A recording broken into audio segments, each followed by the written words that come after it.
All right, bro, breathe. It's okay. Listen, it's fine. I know that they messed up last year. I know that they called us up on stage and made it seem like we won the award and then gave it to the Joe Rogan Experience. But listen, they're not gonna do that 2 years in a row. Dude, how can you say that, man? That was so freaking embarrassing. Every single time I close my eyes, I relive that moment. And on top of that, every time I close my eyes, I see that bald man's head. I mean, it's not gonna happen. Like they wouldn't invite us all the way here. Like I had to Uber all the way from another state to get here because I can't drive because I've been gaming too much. But listen, it's gonna be fine. It's gonna be fine. We know we're the best podcast. We know. I know that. You know that. But does the world know that? Dude, I can't relive that again. I can't relive that. I don't know what I would do with myself. Oh, if they do this again, we're not coming back next year, no matter how much we deserve the award. All right, shh.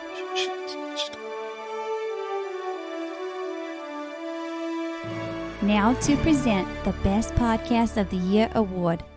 Our winner is Lobby Up with Matt and Lewis. Yes! Let's go! Yes!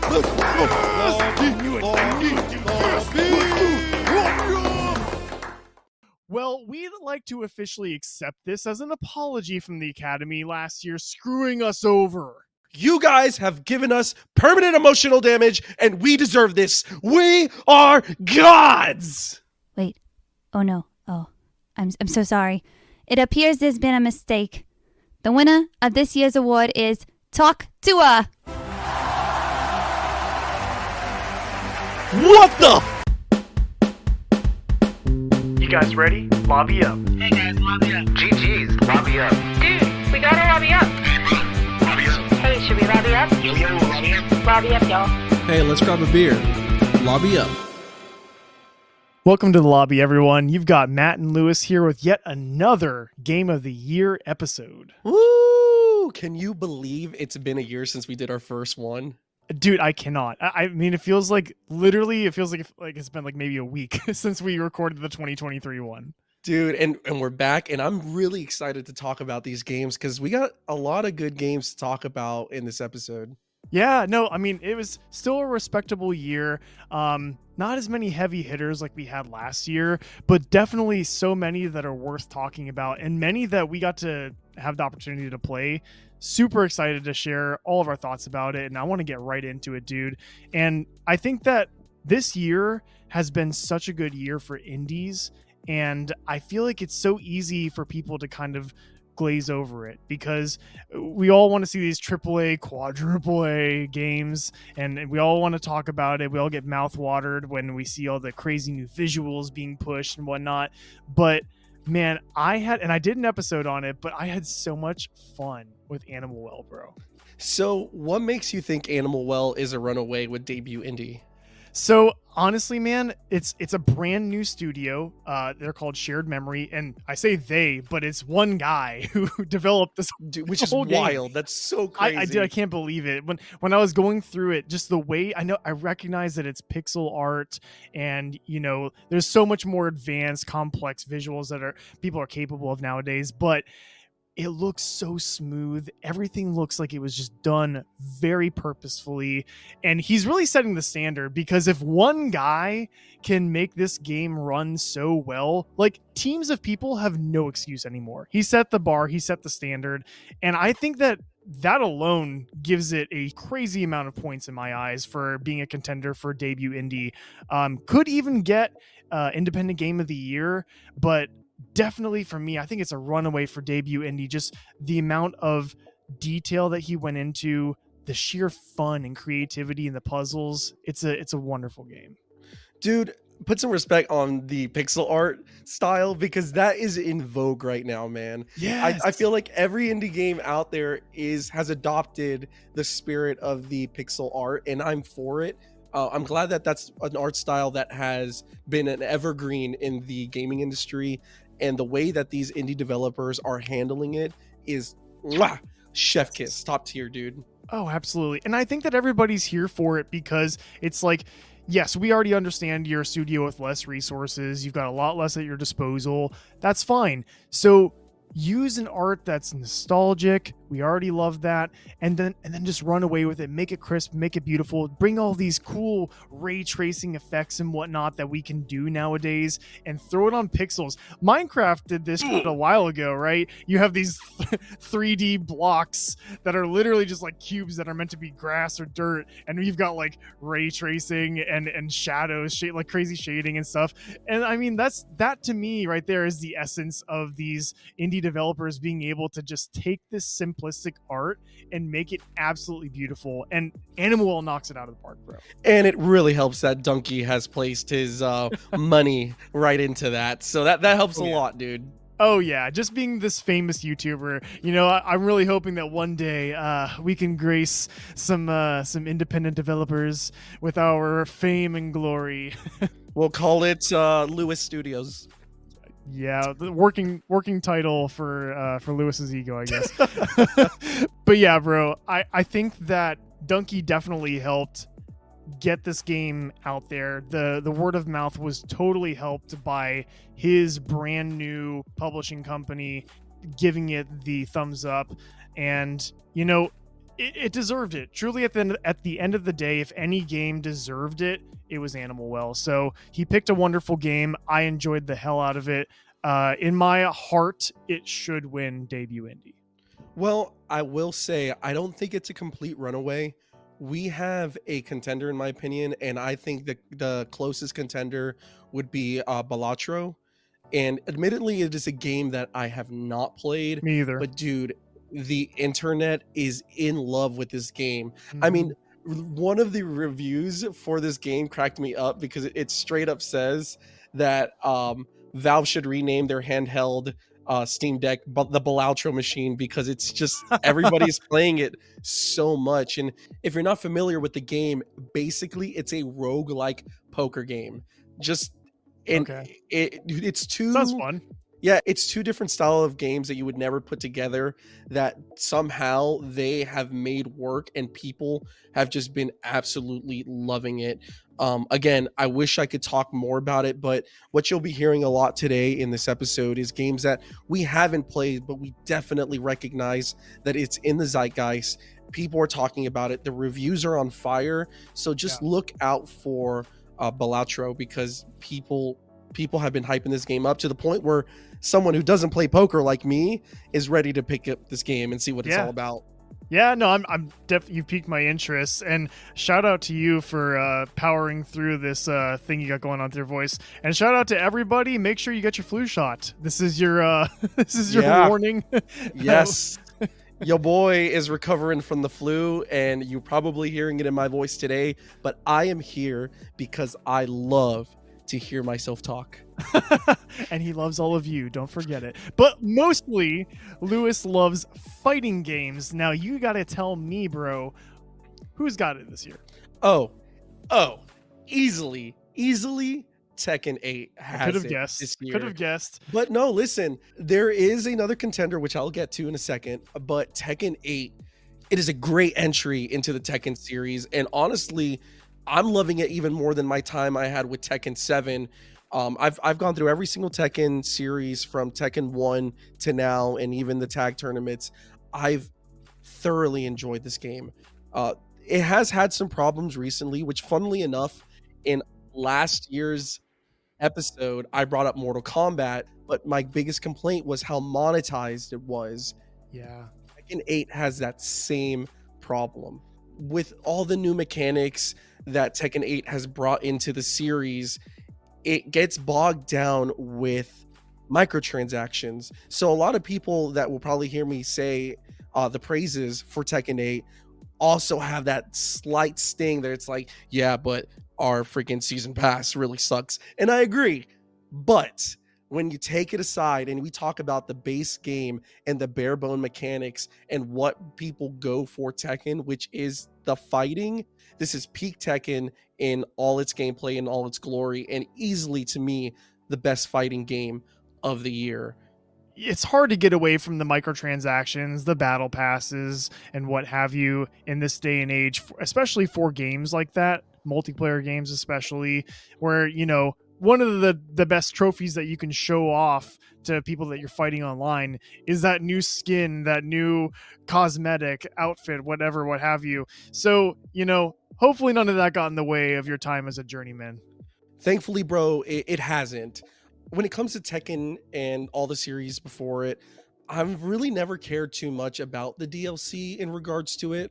I'll try to get them on a discount later on, but I am not clamoring to get the latest character right on release, because I typically wind up maining someone from the main roster, and then I just stick with that for the majority of my gameplay. Yeah. So, but some people who are looking forward to like Eddie Gordo and Heihachi having to like go through this just terrible season pass and having to pay for arenas completely separate from it, it is definitely frustrating, and to the point where the like godfather of Tekken is like going on Twitter basically being like, yo guys, like there's not too much control that I have over this. Like when figureheads in the community have to come out and defend themselves from the backlash, it's bad. But again, I'm not here to just dunk on Tekken. The only reason I bring these things up is because I do believe with all its issues in this current moment, it still highly deserves the title of the best fighting game released this year. Dope. But there is a contender. Talk to me. Which one? Dude, Dragon Ball Z Sparking Zero. So okay, nobody knows this, but you've been talking to me a lot about it on the side, and it's a very different game from Tekken. Yes. And I'm not gonna lie, Lewis, I've heard a lot and I've read a lot of people talking about it. I don't know, man. This could be a close one. It actually could upset the whole running for Tekken. So talk to me about Dragon Ball, because I know you've been playing it on the side. Yes, and spoilers to the people, but I will be talking about Sparking Zero on this podcast in much more detail. So I want to hold some of my cards close to my chest. But give us the nitty gritty on its ability to run for Game of the Year of fighting games. So down to it, the nitty gritty, it's freaking fun, bro. It is so much fun, and it doesn't matter what kind of player you are. If you're playing offline, you have plenty to do. You have these different scenarios that you can play out in, like what if scenarios for the story. Play through the whole saga with Goku up until Dragon Ball Super and be completely faithful to the source material, or you can go off into crazy what if scenarios and have a blast. You can do tournaments with computer players and your friends offline. You can do just about anything you've been able to do on any Budokai Tenkaichi game up until this point. Budokai is what I'm familiar with. It was a blast from the past. It's definitely taken a lot from the Budokai Tenkaichi series. I know that it's considered Tenkaichi 4 basically, but I believe it's kind of gotten from other games in very good ways. It has definitely added a lot with the series, adding sparking mode, which just completely changes the gameplay and the flow of battle, but also keeping the unforgiving nature of being freaking Captain Ginyu going against Super Saiyan 4 Gogeta or Super Saiyan Blue Vegito, and you're like Chaozu. It still keeps that complete These just sound like made up things. Dude, it really sometimes it feels that way. And that brings me into the online. Tekken 8 has a wonderful online, but so does Sparking Zero. Sparking Zero, like I've been playing in there and playing the most ridiculous setups. And just having an absolute blast, even if I get my ass beat. So Sparking Zero, if any other game deserves the title of best fighting game of the year, it's nipping at the heels of Tekken. I do have my money on Tekken 8, but Sparking Zero deserves an honorable mention for best fighting game of the year. Man, I don't know. Actually, I don't know if that's an honorable mention. I don't know if you made more of a case for Dragon Ball. Well, granted, give it time, because I was feeling this way about Tekken. Yeah. Until the monetization started creeping in. The night is still young for Sparking Zero. I really hope they don't mess it up, because at the end of the day, both Tekken and Sparking Zero are both published by Bandai Namco. Oh, wow. Okay. So if one of them screws up, the other one has every opportunity to screw up. Okay. That awkward moment when you're competing against yourself. Hey, that's a good feeling, I guess. Yeah. So Hey. Those are my two, bro. Yeah, they'll be taking home gold and silver probably. So, man, listen, fighting games, definitely a good year. Another great category this year is the family category, because we had some surprise games this year that nobody was really expecting to hit as hard as they did. And number one, in my opinion, being Astrobot, and just totally came out of left field. PlayStation really just accidentally found their mascot with this one, and it was, I said it already on our What You Playing episode. You guys got to go listen to that and hear my thoughts more in depth on it, because I'm not going to be able to do it justice in this short window here. But man, this game competes with Mario, and I'm not saying that lightly. That's so insane. That is something that you cannot say lightly, Right. just as a gamer, period. Comparing anything to Mario in any capacity, it's like comparing one of the gaming gods to this game, because Mario is in that pillar of Legendary. gaming gods. Oh, Yeah. absolutely, yes. And that's what I'm saying, man. Like, this game takes so much from those 3D platformers and just absolutely runs with it, and it makes it so much fun. That's the biggest takeaway here, is just that if you have a PS5, man, if you haven't played this game, you're just missing out on having fun. Plain and simple. Just from the sheer amount of PlayStation IPs or just games that got their start on PlayStation, it's like a museum of silly, fun, interactable moments with all of these games, and the sheer amount that you can collect. If you're like me and you have this ridiculous compulsive urge to collect things like I have since Banjo-Kazooie days, it fulfills it. Yeah. Felt. Yes, it fulfills it so well. The silliness, I can't highlight that enough, just how silly and how much it doesn't take itself seriously on the surface, but if you look deeper at what it's showing you, what games and what history and what love it has, I mean, you can't help but feel some sort of genuine level of passion that came out of this game. And I really have high expectations for everything that comes from the studio going forward. It's like a PlayStation commercial with a soul. Like, yeah, really. Actually, like if you got cringe from branding, just take the cringe and replace it with like warm fuzzies. Like that's exactly what it is. dude, I believe that there is a contender. Let it be known that I do believe Astrobot will win this pretty solidly. Yeah. But again, another honorable mention that deserves to be talked about that I am currently playing, spoilers again, The Legend of Zelda Echoes of Wisdom, dude. No, you mean The Legend of Link Echoes of Wisdom, because that is a game where you play as Zelda. So it's only fair. Truth.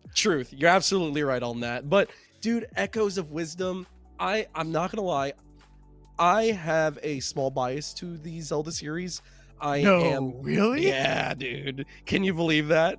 I love the Zelda series so very much, but I'm also not blinded by it. So I understand when there's a game that will outcompete it, and I do believe that game is Astrobot. And in another year, if they weren't together, I would easily say Echoes of Wisdom. But it is definitely worth talking about how great Zelda Echoes of Wisdom is as a family game. Dude, I had, again, minimal expectations. Even for a Zelda game, I'm like, I'm going to play it, not going to think about it, just going to have a good time with it. And it blew my expectations out of the water. Easily one of the best Zelda games out there, period, across the board, which is insane. That is crazy, because especially they're using this kind of like chibi art style in order to fulfill it, which, you know, some people absolutely love that, and then some people, you know, it just doesn't hit for them. So I'm really happy that it fit this game well. Dude, to be honest, some people really love it and other people are just wrong, to be honest with you, because the chibi style has worked, in my opinion, so well for the Zelda series. It looked awesome for Link's Awakening. It doubles down on the cuteness and adorableness with Zelda as a protagonist. Well, I think it works really well when they're doing remakes of these older, kind of more 2D grid style versions of Zelda. Yes. And I like that they use that for the first game that you truly adventure as Zelda, because in a modern style, it gives you that feel that you're playing that game on like an old Nintendo console. Yes, dude. And you know, it's it marries the old feeling of an old school Zelda with the mechanics of like Breath of the Wild, Tears of the Kingdom, that freedom to do the things that you want to do with a very little limitations. They really struck gold with this whole creative open design in which you can meld and create things. I don't think that system is going anywhere for any Zelda game. Like, it's going to be around for a long time, and they're only going to expand on it. And again, some people really love that, and again, some people are just wrong. Yeah. So that's my possible contender for this year for Family Game of the Year, though. Fair enough, man. And I really hope that I can get around to it because our backlogs, as everybody knows, have just been stacked. Oh, absolutely. But listen, Game of the Year, we're almost to it. We're almost to that category. But before we get there, we got to talk about a past Game of the Year that's making its way back around. And I think it's going to get... Some people were saying, oh, is this going to get Game of the Year again? Because it got so much all of a sudden. But I'm talking about Elden Ring possibly getting Best Ongoing, seeing as how last year Cyberpunk got the Best Ongoing with its massive DLC that it got. I kind of foresee that's where Elden Ring is going to be placed in this year's categories because it got Shadow of the Erdtree DLC, and apparently it's massive. I mean, the DLC costs $40, which is almost the cost of the original price of the game. So, I mean, that right there tells you how massive this has got to be. So, talk to me, bro. Like, I know when you and I talked on the side about this, you had a lot of thoughts on this. Yeah, man, I have a lot of thoughts. And one of the first things that came to my mind when you brought up Best Ongoing Game, it wasn't even Elden Ring as much as it is that I'm loving this direction that some of these developers are taking with DLC as a whole. I'm looking at Cyberpunk, I'm looking at now Elden Ring, where it's like instead of a bunch of little tiny $10 DLC add-ons with like 2 or 3 hours of gameplay, I am more than okay with spending another $40 on a massive, juicy chunk of game to be added onto an existing game. I feel that more developers need to adopt this way of providing extra content for these massive games. Like, imagine getting giant DLC like this in games like Baldur's Gate or like Grand Theft Auto, because Grand Theft Auto has like 5 has stuff for the online. I wish they would have done something like this with the main single player story. Give me more of this and you'll get more of my money. Right, yeah. And I think that these studios that are creating Game of the Year level games have the right to do that, because if you're already putting out something that has been critically acclaimed and just loved by all, then you're going to be able to already have a market. Yeah. You already have people who love the base game.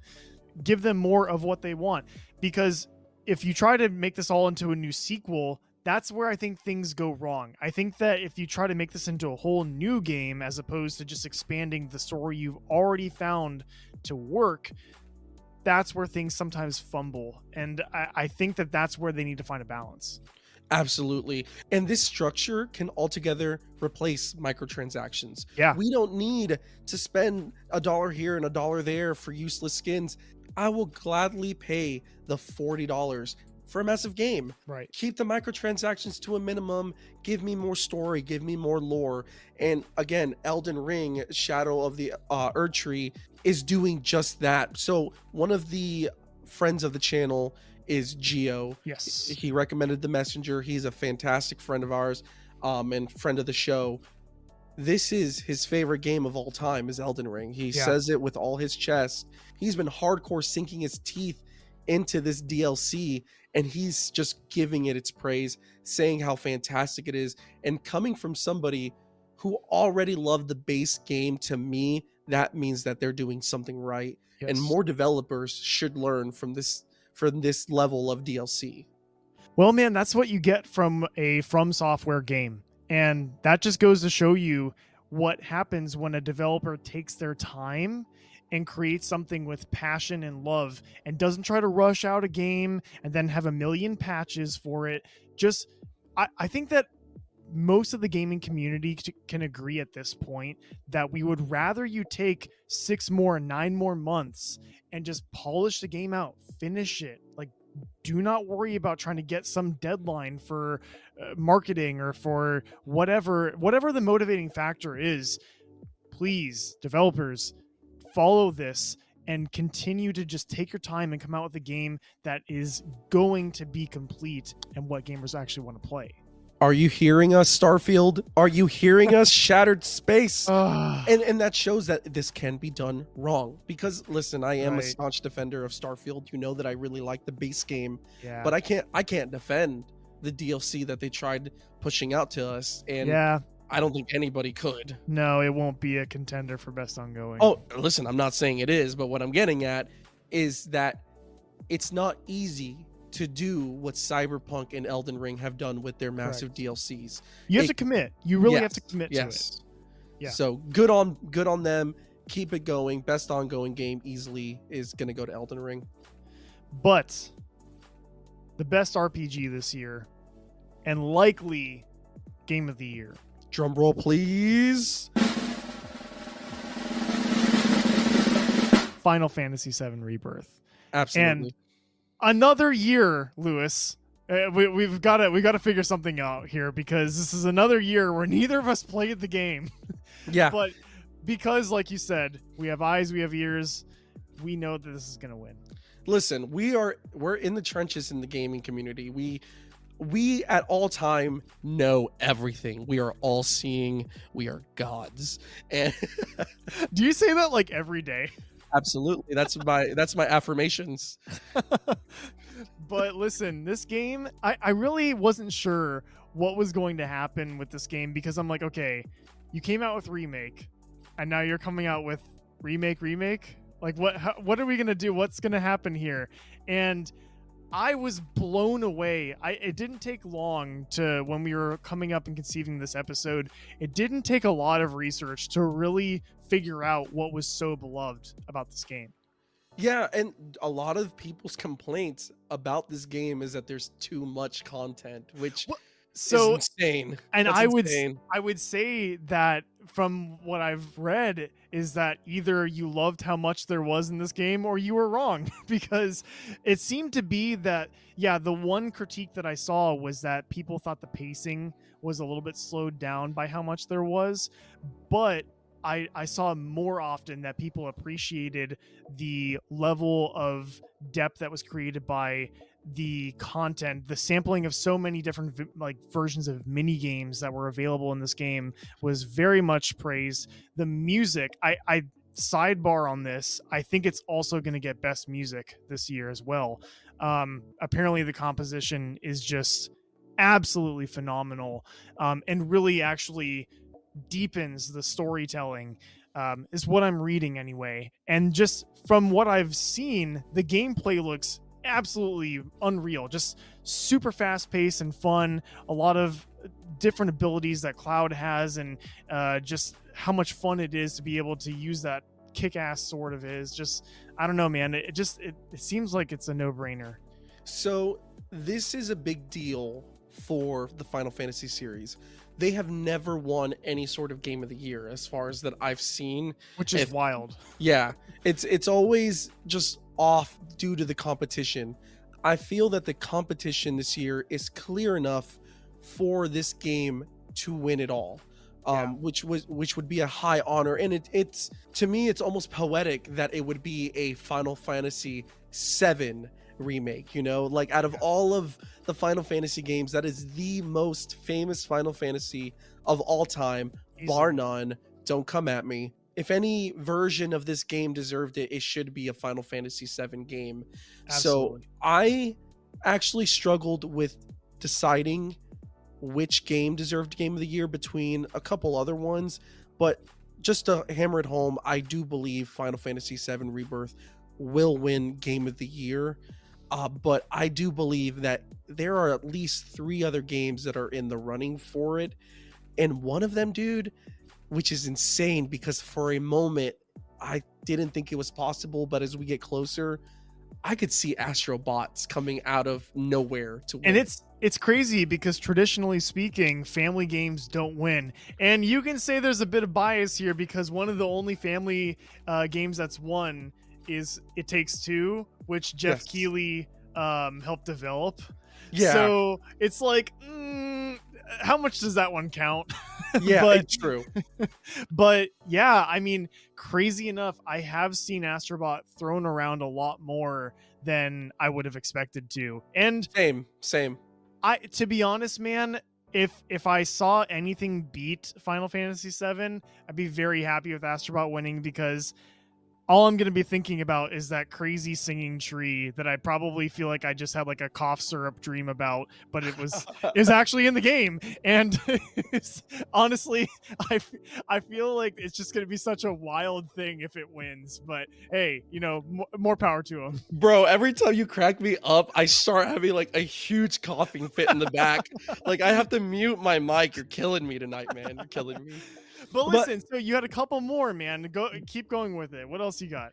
So another one, which again, this is such a polarizing game, because you either freaking love this game and would die for it, or you hate this game with a passion, and that is Black Myth Wukong. Yeah, and I think that was like a whole representation thing that people were having problems with, but it's like, I don't think that that's what it was about.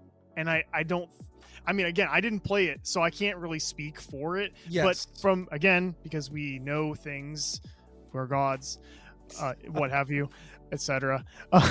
We know what's going on in the gaming zeitgeist. And from what I'm reading, I don't think that it was really a problem. I think sometimes people just like to make problems. It seemed like it was a decent game.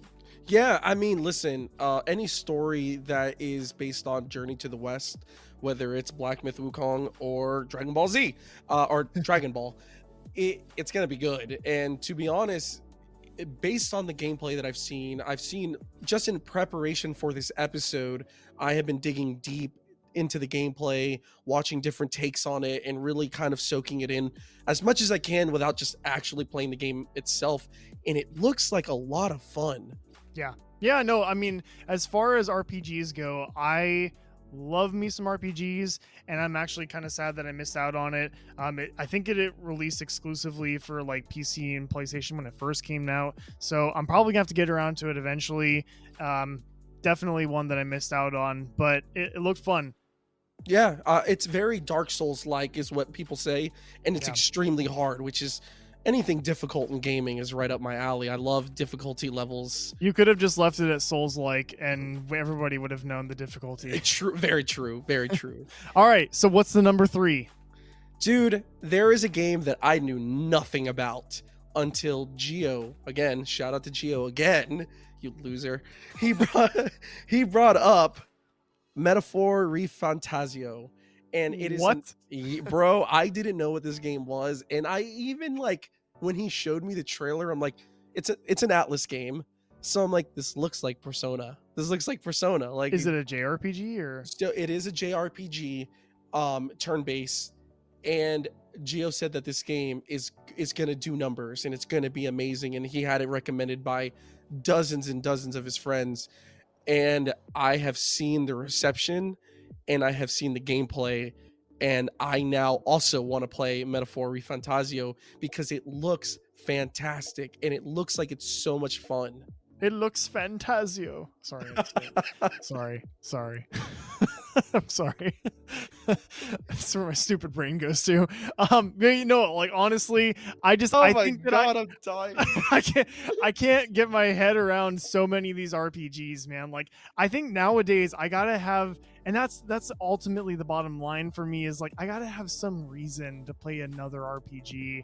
And like I'm sure it's great. I'm sure it's a great game, but like I think it's ultimately the same reason I didn't play Black Myth. So yeah, it's a lot of games, and doing this podcast, we're trying to play as many games as possible, and not just games that we love and that you love, but are also in the zeitgeist. It's not an easy thing to do, but we are trying to stay on top of it. But people are saying that Metaphor ReFantazio could be a dark horse for Game of the Year, which is wild to me. And if it's in the same level as Persona 5, which is a very beloved game, I don't see why not. I've seen crazier things. I mean, listen, Breath of the Wild, as good as you and I knew how great it was, everyone's like, it's not going to win. A Nintendo game's not going to win. And Breath of the Wild won Game of the Year. So anything is possible. Yeah, dude. So, hey, well, I'm excited to see what it looks like. It looks like we've got our short list for Game of the Year nominees, but I want to know, this is something that you and I actually haven't even discussed yet, so I don't really know specifically which one you're going to narrow this down to, but I got to know, Lewis, what your most anticipated game for next year is. So, man, I am both equally excited and equally sad because my most anticipated game of 2025 was also my most anticipated game of 2024. And that is Obsidian's Avowed. Yes. I want to play that game so bad. Dude. And here's my problem, Matt. My problem is, each time it gets delayed, my anticipation goes higher and higher. And as a man who loves video games, I know that is a very dangerous game that I'm playing. Yep. So I'm trying my best. I am absolutely trying my best to temper my expectations, but they've had me waiting way too long for this game. So the anticipation's building, bro. Easily Avowed. I mean, but- you've been talking about this game for like 2 years. And that's 2 years of hype, 2 years of buildup. They need to deliver. Yeah. But like I've been saying all night, I do have an honorable mention, and that is Doom Dark Ages. That looks absolutely bananas. I mean, freaking Doom guy with a freaking shield and a sword fighting dragons in hell. Bro, I can't even wrap my head around how amazing that trailer looked, dude. I am so stoked for it. I'm about it. If there's anything that the Xbox side has gotten right, it's the Doom games. The Doom games are just fantastic. So good on them. And of course, dude, I know this it's funny. I'm anticipating the game, but it's probably my least hyped one because I'm not even convinced it'll come out in 2025. I already know where you're going with this. And that's GTA 6. Yeah. I think I'd be more hyped if I was confirmed that for real it was coming out. Well, I honestly, at this point, like, I am excited to play the game. And I do feel, I mean, if you look on Rockstar's website, it says it's coming out in 2025. So we'll hold our breath. But my thing is, like, I guess I know that I'm gonna play this game, and I am excited to play it, but it's not my most anticipated game. I know that for sure. Like, I have so many games. I have a list that I sent to you a while back, and we were just like crapping our pants because yeah, we dude, saw so many games. So many games. 2025 is stacked. It's insane. Ghost of Yotai looks so good. I've been secretly on the side playing Ghost of Tsushima, and it's easily become one of my favorite RPGs I've ever played. Just a magnificent story. So I'm very hyped for that game. Death Stranding 2, one of the weirdest games I've ever been excited to play. I'm so... you'll understand this more than anyone, Lewis. I'm sad to say that I'm so hyped to play this game because of the state of what this company has done to us. But I'm really hyped for this Pokemon Legends game. Oh, Like, dude, yeah, absolutely. I'm so stoked for Pokemon. What is it, AZ? yeah, whatever. ZA, A to Z, every Alpha Omega, I don't know, but it's gonna be fun, and it's honestly, I'm just excited for a fun Pokemon game again because Scarlet and Violet was not it, and Arceus was fun enough to make my wife buy a Switch. So enough said. I'm really, really pumped for that game. Yes. Maybe we'll eventually get a sequel to Hollow Knight. Who knows? I'm pumped to get Little Nightmares 3. I'm not super into scary, which we've already determined from Yeah. Demonologists, but Yeah. I do like creepy, and I'm a fan of that series. And an absolute banger of a game. Hopefully gets its full release. It got its early release earlier this year, but the sequel to Hades, I'm really, really, really stoked to play. So Yes. hopefully that comes out. And that's just to name a few, man. I'm like, is Fable ever going to come out? Because your boy wants to play Fable. Bro, for real, man. Like, again, I'm tired of the delays, man.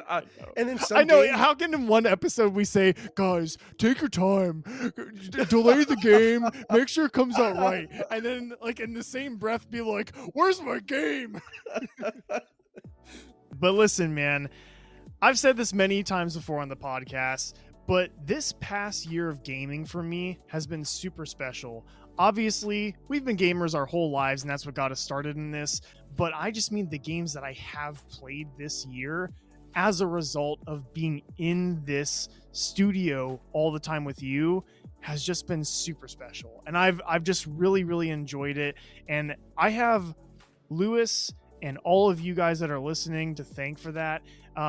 Guys, keep the recommendations coming because we've said this many times before. We are listening to you, and we can't wait to experience these awesome games that you want to share with us because it's been life-changing for me. And that might be a little sounding like it's over the top, but like I'm like literally planning out a tattoo sleeve of video game stuff as like a memorabilia, and many of the ones that I'm thinking of that come to mind I played this year. So thank you to all of you who are listening. We have so much heart poured into this podcast, and we have so many hopes and dreams for everything that we want to bring to you guys. So stay tuned, and thank you for lobbying up with us. We appreciate all of you. See you guys.